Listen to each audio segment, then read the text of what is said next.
What's up guys? Another watch, another day. For this video, another Casio watch naman yung pag-uusapan natin. And this Casio watch is naka-day date display. So bali ito yung pinaka-affordable na watch na meron ako na naka-day date display. Sabihin meron siyang date at meron siyang date. So for this video, pag-usapan natin tong watch na to na may reference number na MTP B0060-7B. So ito is white dial.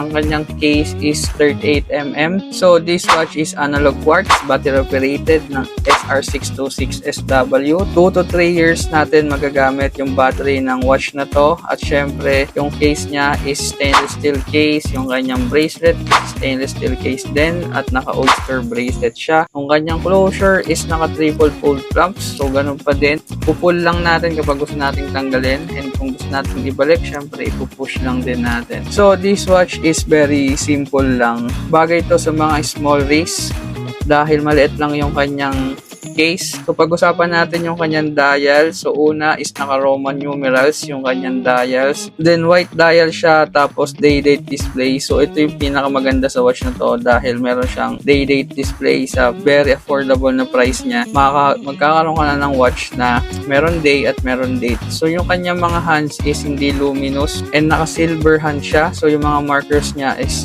naka blacks na Roman numerals. So kung naghahanap ka ng watch na very affordable, so ito yung watch na marerecommend ko dahil iba yung dating ng mga white dial. Very clean and very elegant yung mga watch na to. Simple pero malakas yung dating dahil napakalinis nila tignan dahil sa kanilang dial. So kung interested ka sa watch na to, pwede mo akong i-message sa aking TikTok at sa aking Facebook at ako mismo yung mag-reply. So ayun lang guys for this video. Thank you for watching. Bye-bye.